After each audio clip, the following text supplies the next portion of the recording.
please check DACDB for our calendar and our events. Anytime we have an in-person event, we ask you to go into DACDB and use that to RSVP. Patty has our calendar and all of our future meetings. You can also see if we're on Zoom or if we're in person. Next week, we will be back in person at Timaquana. So I would encourage you to go ahead and make your reservation so we can be sure that they have the proper number of meals for our group.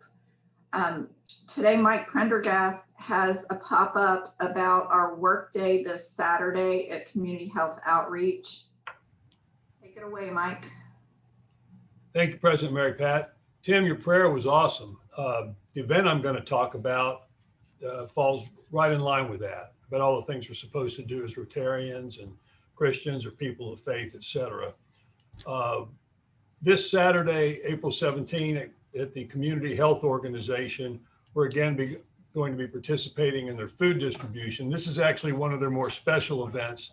It's one of their farm to truck events that I haven't been at yet, but I understand it's an even bigger production. The event, they need volunteers between 8 and noon. Right now we have 14, I think we have at least 14 people set up. I think that's right, the last count that Patty gave me. If you still want to sign up, you can sign up on DACDB. You can reply to an email that Patty's going to be getting out, or you can just show up. No one's going to kick you out. We want as many volunteers as we can get. Again, it's from 8 a.m. until noon on Saturday, April 17. We'll be doing some setup. The food distribution will start at 8:30. CHO advises that people can get there as early as 7:30 to help setting up. They said if you get there at 6:30, they'll even have breakfast sandwiches for you. But I'll eat my own breakfast at home and sleep another hour and a half or so later. But do get there by 8 o'clock because we'll need some help setting up then. Also, the traffic will start getting real bad around then. People get in line real early for the food distribution, which is going to start a half an hour later. The food distribution itself, while CHO wants us to park in their lot, which is behind their building at the corner of Timaquana and Ortega Farms Road, the actual event will be across Ortega Farms Road at St. Peter's Catholic Church. So we're going to park at CHO and walk across the street to St. Peter's Catholic Church. What do you need to bring with you? You need to bring yourselves. You should bring a mask. They'll have paper masks, but you'll be more comfortable in your own. If you still have your Rotary mask, Mary Pat has asked you to wear one. We'll have some media coverage. You should probably bring a hat. If you've got a Rotary hat, that's even better. If you've got a Rotary shirt, you want to wear that. If you don't have a Rotary shirt, please wear some kind of shirt. You'll want to wear sunscreen. Other than that, everything should be set up. We're going to have lunch, or the CHO is going to provide lunch. They're going to put it out sometime between 10:30, 11, and let people eat as they can, or at noon at the end of the volunteer service. We're helping to sponsor part of the lunch. We're going to be providing a $200 check to CHO. Are there any questions?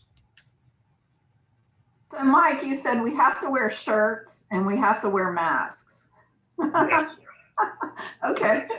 That reminds me of a Jeff Foxworthy line that if you work without your shirt on and your husband does too, you just might be a redneck. Mike, I've got a question. Once Yes. we arrive, should we look for you or Mike? Like, what do we do once we get there? Once you get there, walk over to St. Peter's and you'll see a bunch of people there. I'll be there. Mike Crumpler will be there. You'll see some Patty will be there. You'll see some Rotarians there. Ike's son Hazen is going to be there, so we'll be looking for Hazen. By the way, if people have kids that need service hours for school, bring them. But you'll see a bunch of folks mulling around, and I will be there by 8 at the latest. Okay, thanks. Thank you for organizing that, Mike, you and Mike Crumpler. It's been a really great opportunity for our club and something a little bit different this year. Patty, do we have more Rotary masks? No, ma'am. No, We we're gave out. them all out, so we don't have any. Okay. Okay. All right. Well, I'm sure everybody has their own then. Okay. Well, thank you for that update, Mike. And Carter has an update for us too. Thank you, President Mary Pat. Yeah, I'm excited. We did it last fall and we're glad to be doing it again this spring. We're going to be doing the river cleanup.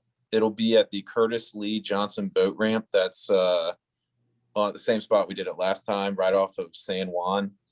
And it's going to be May 22nd on a Saturday.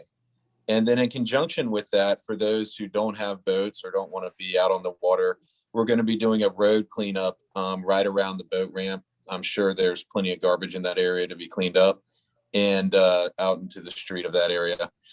So it should be a good time. We're doing this in conjunction with the St. John's River Keeper. One thing Mike mentioned, which I like, is if you have Rotary gear, please represent and bring that out there while you're doing the cleanup. And then also remember to wear a hat and bring some sunscreen. Thank you, President Mary Pat. Thank you, Carter. I think the Riverside Club was interested in participating with us again. So we had a real good turnout last time. So with the road cleanup portion, hopefully we can get more Rotarians out there to participate. The next thing on the list is our very exciting Rotary Day at Camp Chocody, which is May 1st. They mentioned it in our meeting last week. And if you'll be sure to RSVP to Patty, we're opening it up to all of our club members, family, friends.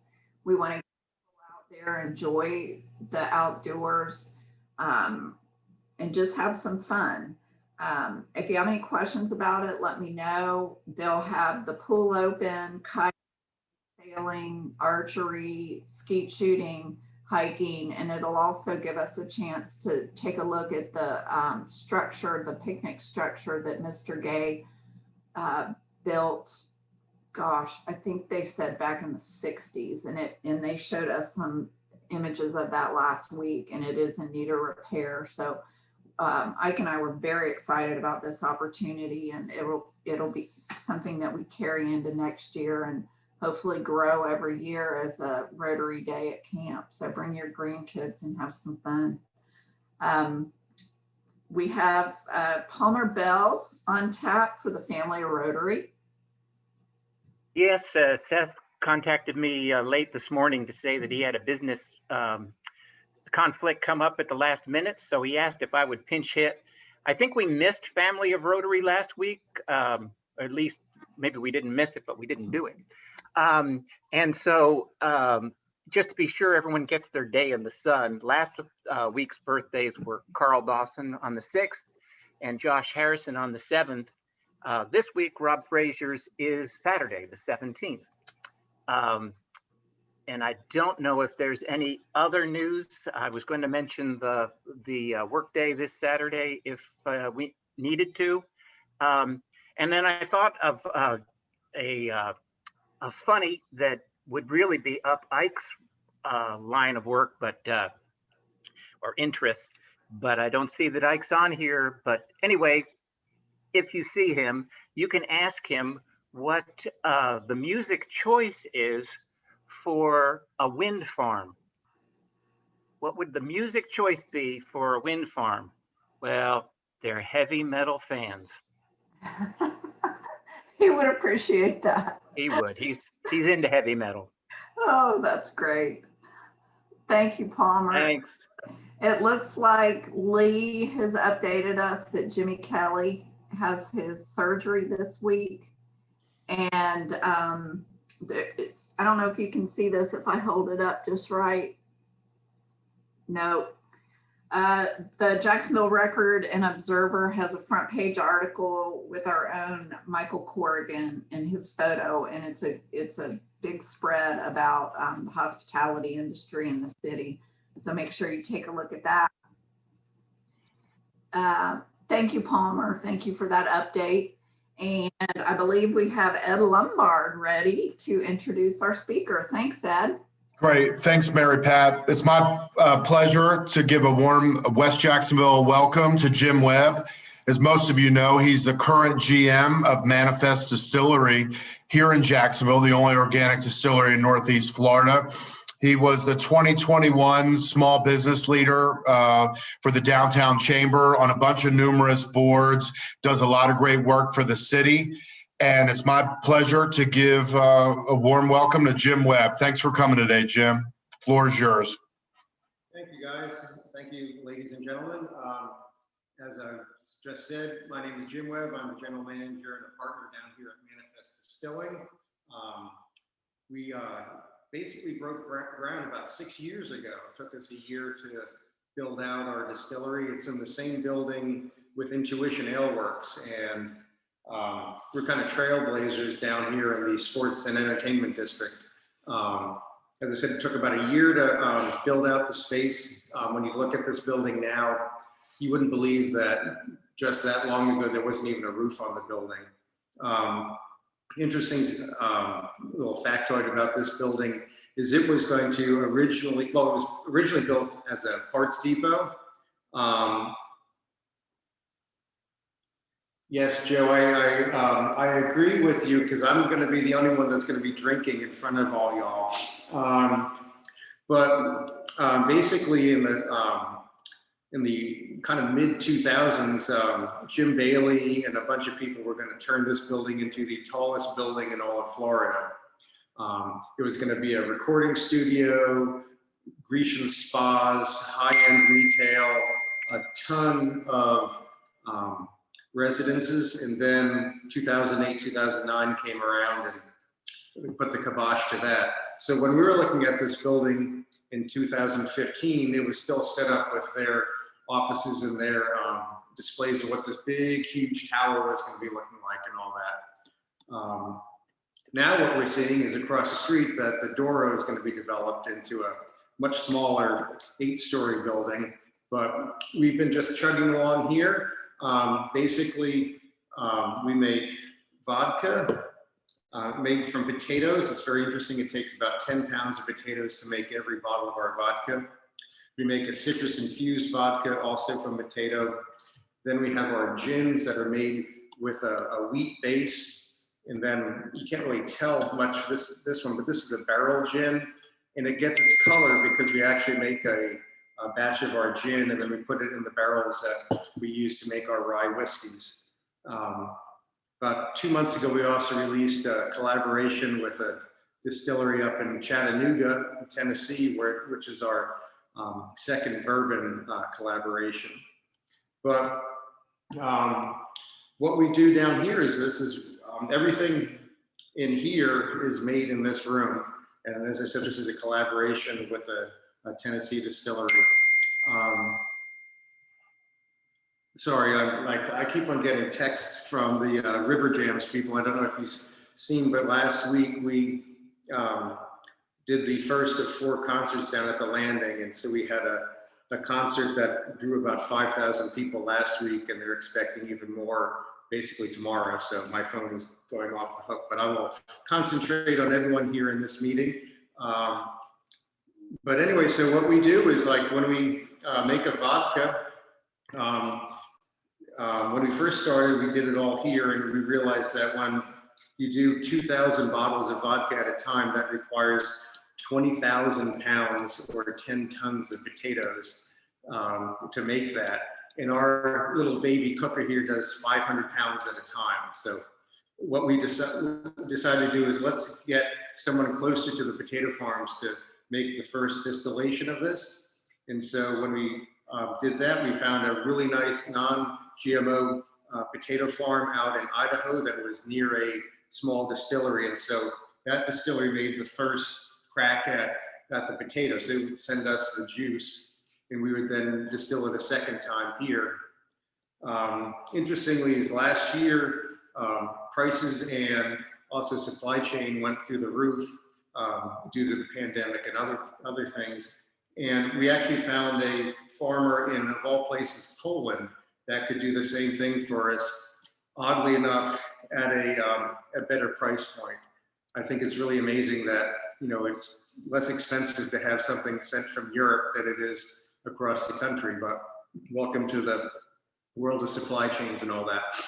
We're still looking for an organic supplier of potatoes for us. So if anyone on the call has a buddy or knows a guy or a girl or a gal, let me know, because everything over here is all organic. This is non-GMO.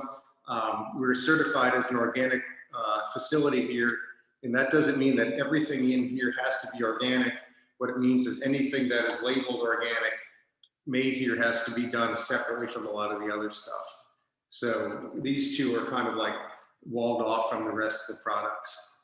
But when we make our citrus vodka, unlike a lot of the other flavored vodkas on the market, is that there's no sugar or juice in this one.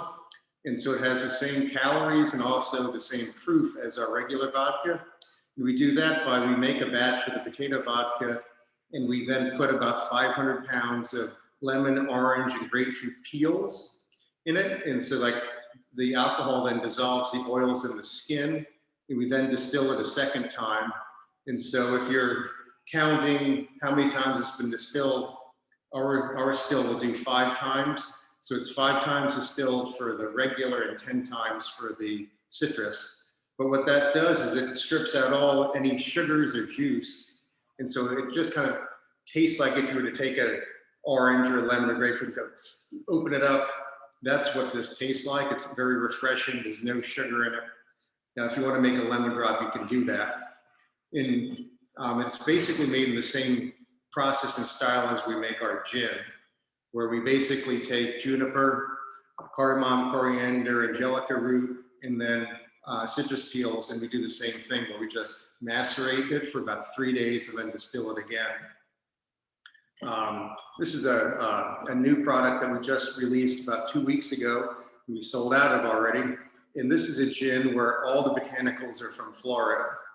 And so whereby this one is, you know, basically worldwide, all the botanicals can be found in Florida on this guy. And it was a product of one of our distillers, and she was really excited about bringing that to market. So we're really proud of it. And then when we make our rye whiskey, it's aged in barrels. None of this is aged, so that's why it's clear. And basically 3 years ago, when we started releasing our rye, we were like, all right, what are we going to do with these barrels? Because you only use them once. And it's like after all of us took a barrel home and had it as end tables in all of our house, and we all realized that we're now living out work, we decided we needed to use them for something else. And so back in the day, before you could actually get mass-produced glass bottles, everything was shipped in oak barrels.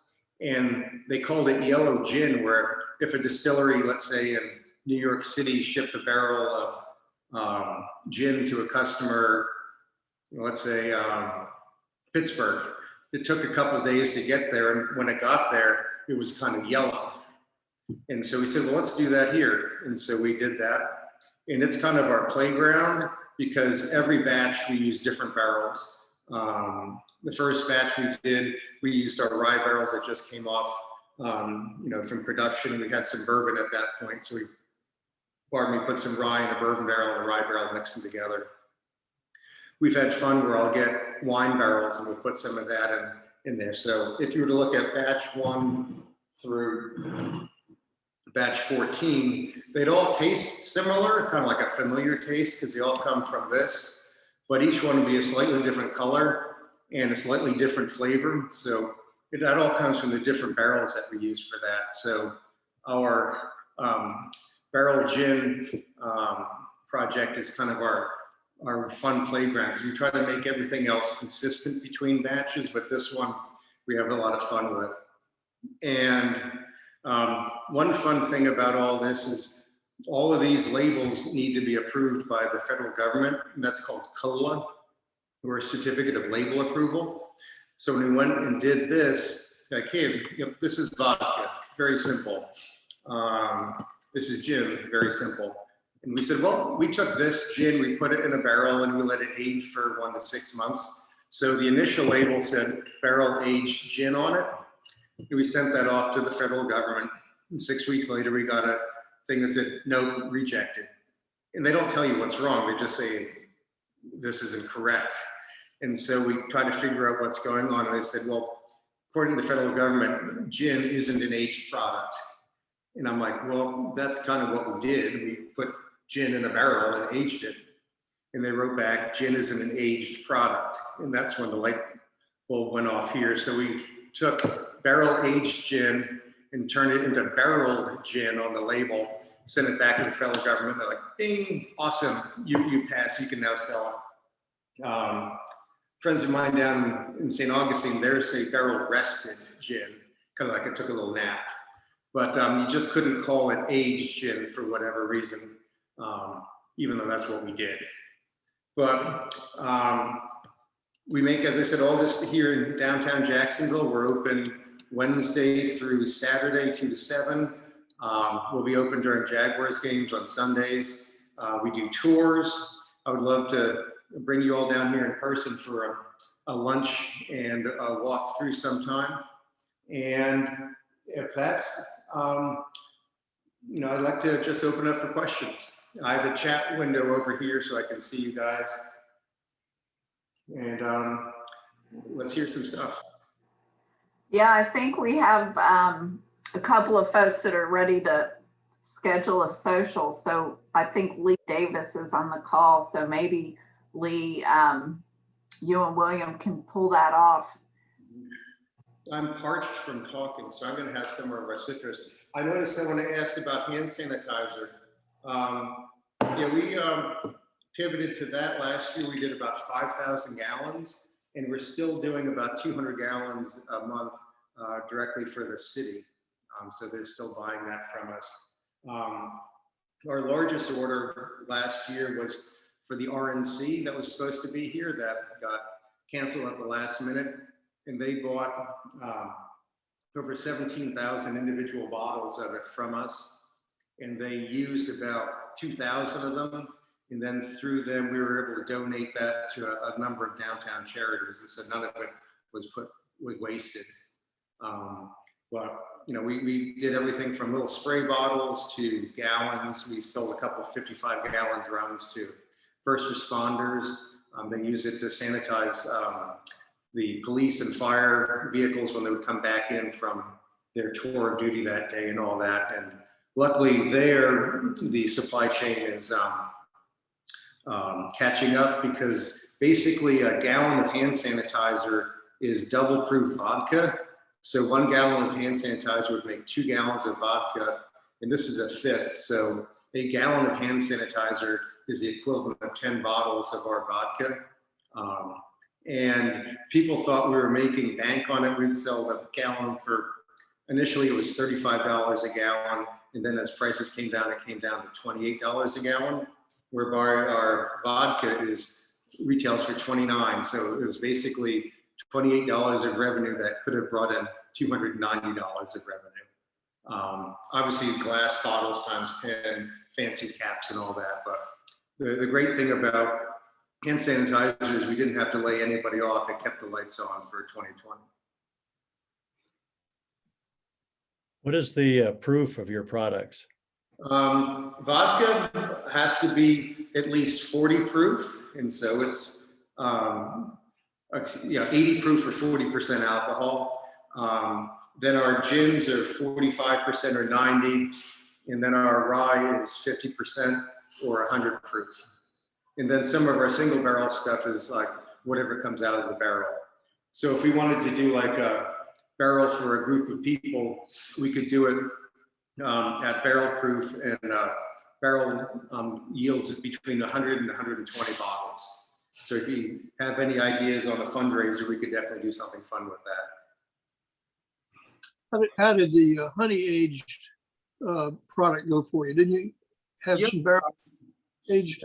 The first honey whiskey we did in a 5-gallon barrel. So it sold out in about 5 minutes when we released it, because it was like 24 bottles of this full size. so that was about 48 and a half bottles. And that's a really fun project. It's not nowhere near Jack honey, which is basically honey flavored whiskey. What we did is we, once again, we collaborated. We love working with other people here locally. And we worked with Bee Friends Farm. And basically what we did is we took a 30-gallon barrel of our whiskey and we dumped the whiskey out and put it in a neutral container. It was just put into a stainless steel drum. And we then filled it with 30 gallons of local honey and let that pull it's called the Devil's Cut. And it's the whiskey that's soaked into the wood of the barrel. And so the honey went in there and said, hey, you know, I'm going to have the whiskey dissolve into me. I'm going to go into the wood. And we basically aged it there for about 3 months. And then we dumped the honey out. And now, as you know, you can never get all the honey out of a jar. Imagine getting 30 gallons of honey out of a 2-inch hole in a 30-gallon barrel. So we basically let it drip, got most of it out, and let it drip overnight. And we then turned it over and we put the whiskey back in the barrel. And then that dissolved the honey and sweetened it up. And we let it sit there once again for about 3 months. And then we bottled both the honey and the whiskey. And so there's still some of the honey at Bee Friends Farm at their store over in Edgewood. But the whiskey is long gone. But it's interesting when we do tours, we've now filled up another barrel with the honey and it's all like oozing out and all that. And people ask me, what's wrong with that barrel? I said, well, it's honey coming out of it. And so we're going to have another batch of that in a couple of months. And what's really neat about that is it just gives you a slight flavor, sweetness to it, as opposed to being overpowering like a Jack honey or a Fireball, where it's like, whoa, all you taste is the flavor. So I liken it to, if you like an old fashioned, is you could put that over ice and just add a couple bitters to it. It just makes a honey old fashioned in a glass. You don't have to add any simple or anything to it. It's really tasty. And it does do great in tea. It's definitely a toddy, you know, by itself. You could add some lemon to it.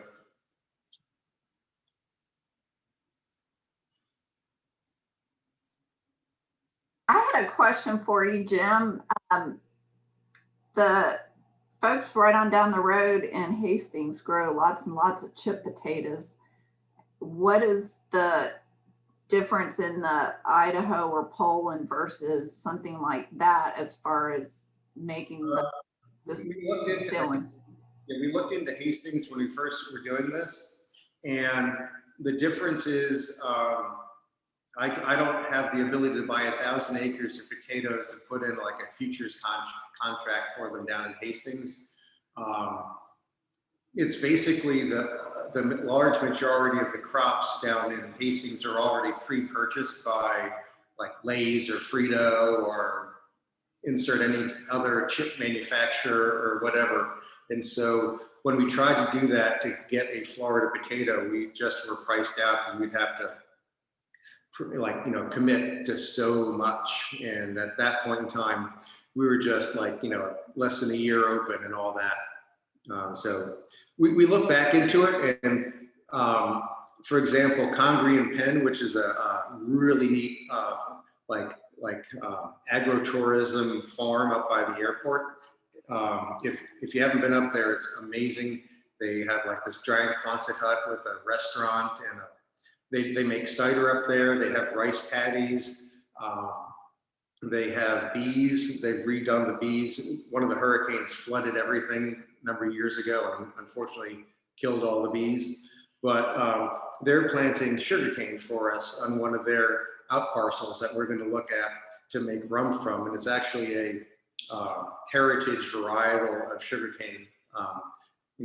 It's not like a hybrid or whatever. It's just like an heirloom variety. And we're going to look at making rum from that. That's interesting. Thanks, Jim. So it didn't have anything to do with like the consistency of the potato or No, it was like we It just, had to do with supply. right.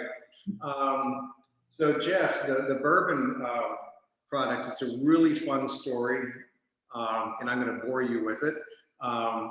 About 10 years ago, friends of ours up in Tennessee went and built a 4,000-gallon oak barrel. Now, our barrels are 30 and 53 gallons, so you can imagine how big a 4,000-gallon barrel is. We have 4 500-gallon fermenters here, so it's probably,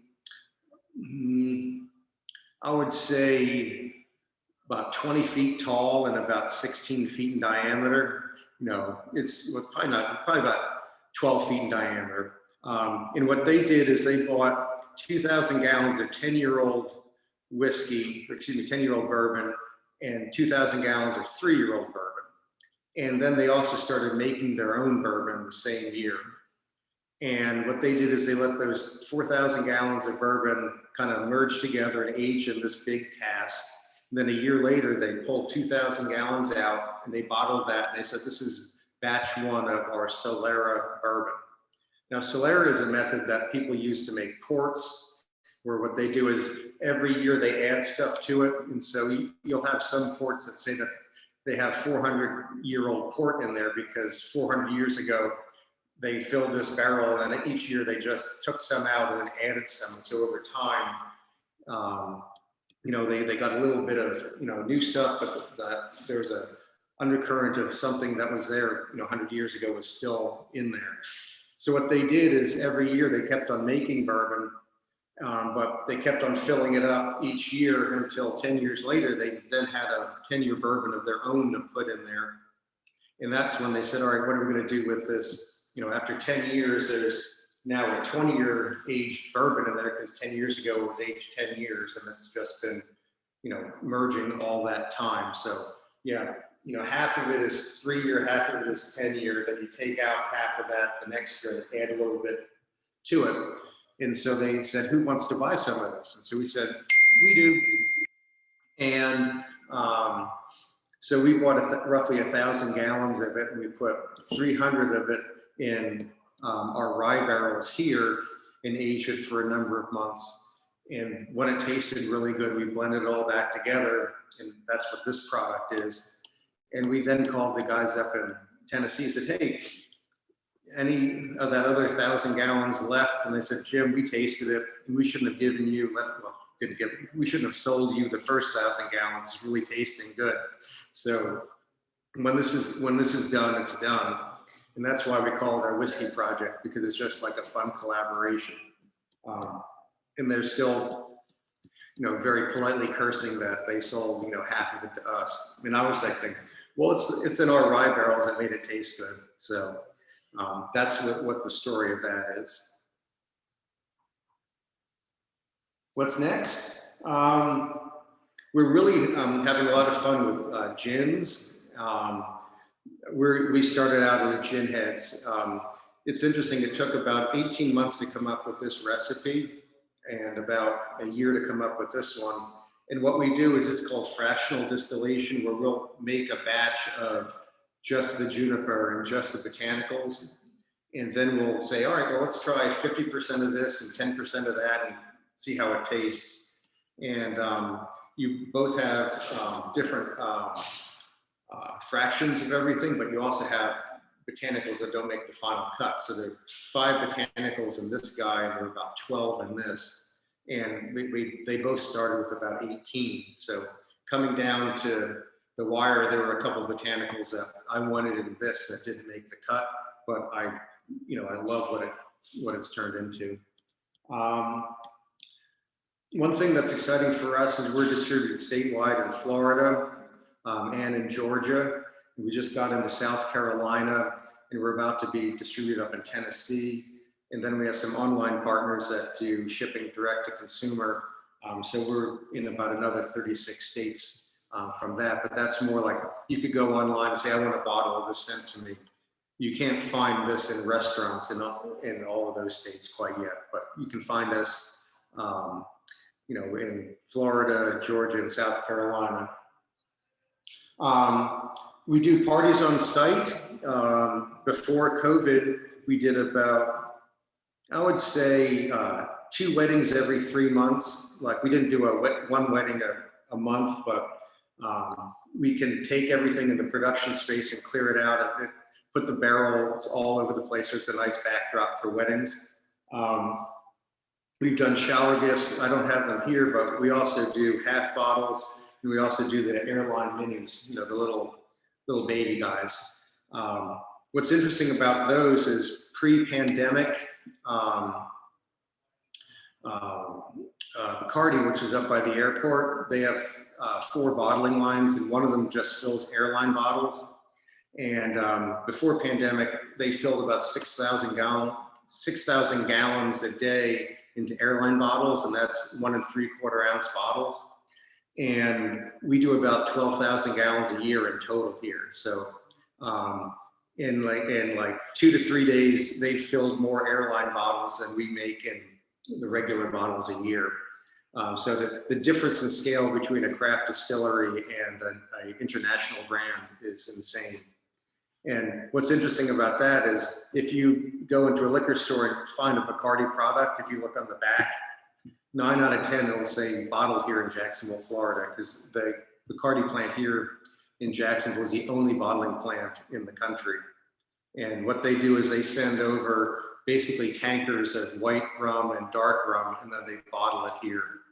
And like some of their super aged products aren't bottled here, but the majority of everything like the flavored rums, like the guy I know up there says, Jim, we don't pay to ship water from Puerto Rico, so it comes in high proof here, and they have a well, and so they'll take something from like 189 proof and they'll proof it down to 80 or whatever with what I call Duval County spring water, and that they have a pump that goes right down to the aquifer, and then they clean it up here. So 9 out of 10 bottles of Bacardi product is ends up being bottled here in Jacksonville.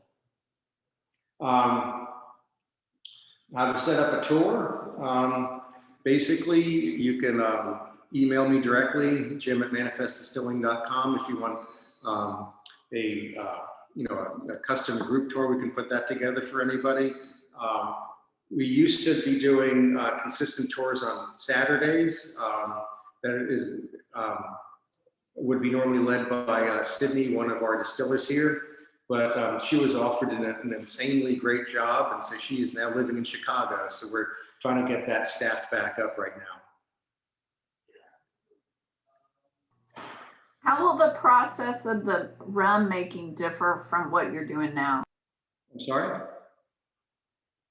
You mentioned the sugar cane that they're growing for the rum. How does that process work? Yeah, basically what happens is when we make a rye or a rum, what we would do is we would put water in what we call a mash cooker, and then we either add grain. So what we would do with making a whiskey is we add about 350 gallons of water and 750 pounds of grain. So for a rye, it's a mixture of rye and wheat flour, 9 bags of rye flour and 6 bags of wheat flour. And we then cook it to break the starches and the flour down into sugar. And then we add yeast to it and it ferments. With sugarcane, it spontaneously starts to ferment when you crush it. And so what would happen is we would cut the sugar cane, bring it here, and we would just put it through a press that basically put the whole sugar cane stalk through it, and it swishes it, and you get the cane juice out of it. And on the outside of the sugar cane, there's little white kind of like dust on it. It's similar to grapes, where there's that like little white coating. If you wash them off, it comes off, and that's just naturally occurring yeast. And when you crush the grape or you crush the sugar cane, it mixes with that yeast, and the yeast say, whoa, there's some sugar here, let's start making alcohol. And so with that, we would crush it, and then we would add some water to it so that it's not too alcoholic, because what will happen is 2 things that are somewhere in both, is when the yeast eat that sugar, they give off heat, and they can actually boil themselves, and so you have to keep it cool. But also, if you don't add water to the sugarcane juice, it gets too alcoholic, and then basically the yeast get anesthetized by the alcohol they're making. So you have to keep it under a certain proof. And then it's distilled where, very simply, distillation means let's heat it up over the boiling point of alcohol, which is about 175 degrees, but keep it under the boiling point of the water, so that when you're boiling it, the majority of the vapor and steam that's coming off is alcohol vapor, not water vapor. And then as it goes up the column, some other processes happen that strips more water out of it. So that by the time on our still, when it gets up to the top, it's about 160 to 170 proof. To make rye whiskey, it can't come off the still hotter than 160 because they want all those flavors to come through. When you're making vodka, you don't want those flavors to come through. So we tune the still up to make it higher proof when it comes off the top.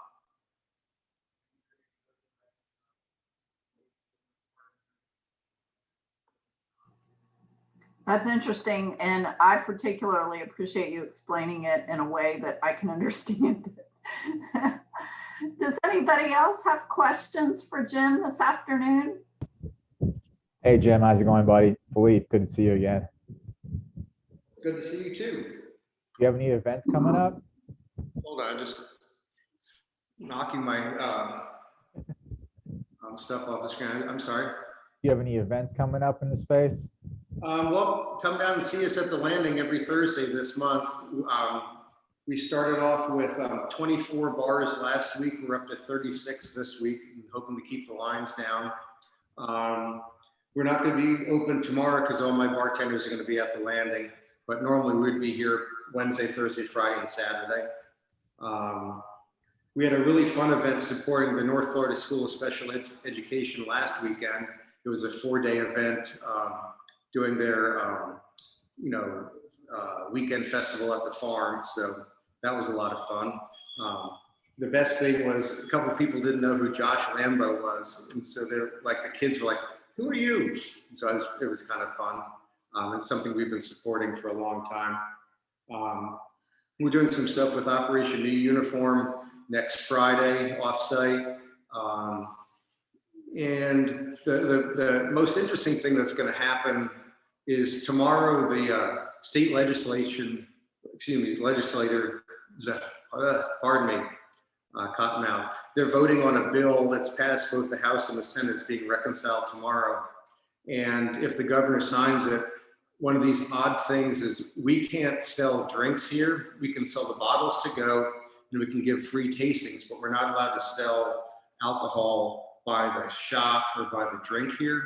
And that's going to allow us to do that.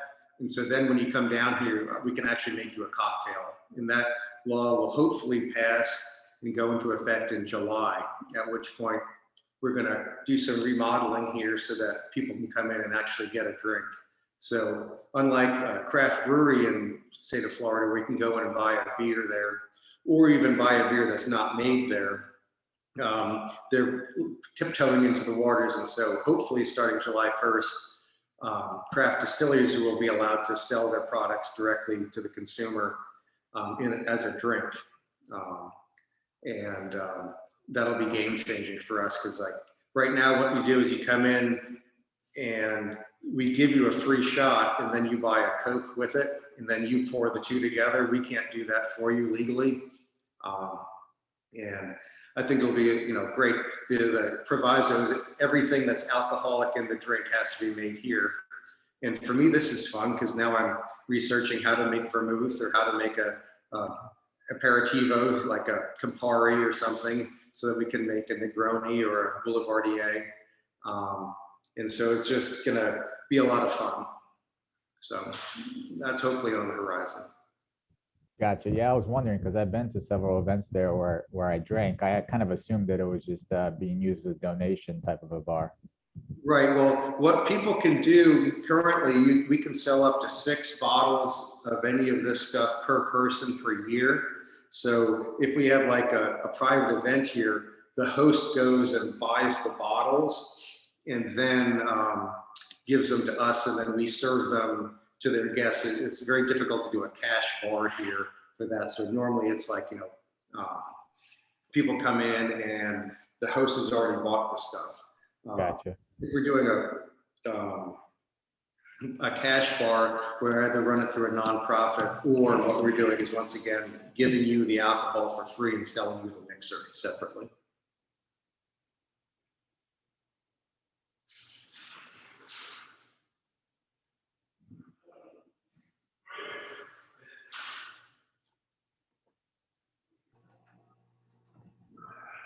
I think if anybody doesn't have any more questions, we can wrap it up.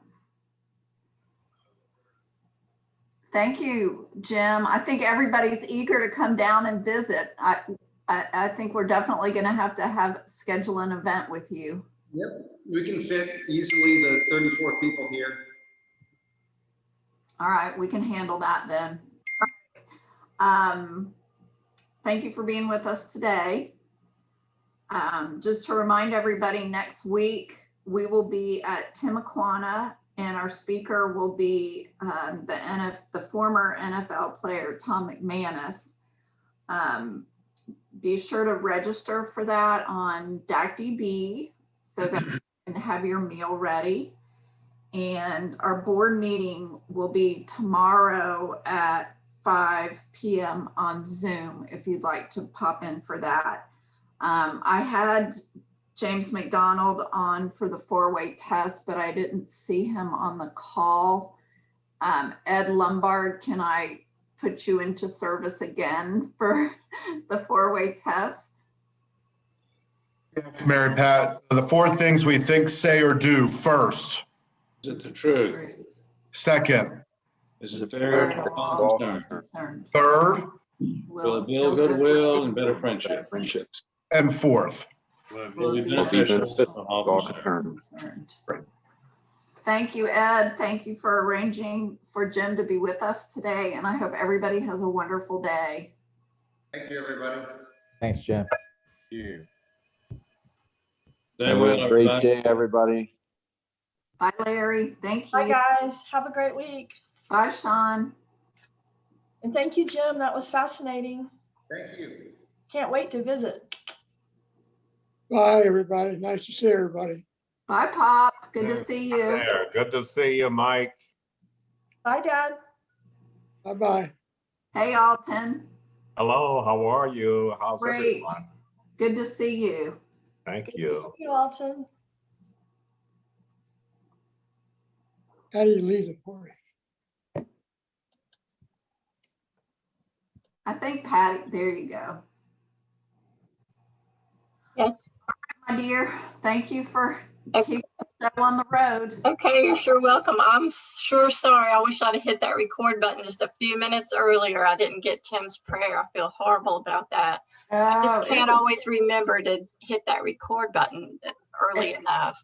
It was fabulous. I think it really was. Yeah. It. Yeah. Maybe I wonder if maybe he'll repeat it for us at some point, or give us a copy. Yeah.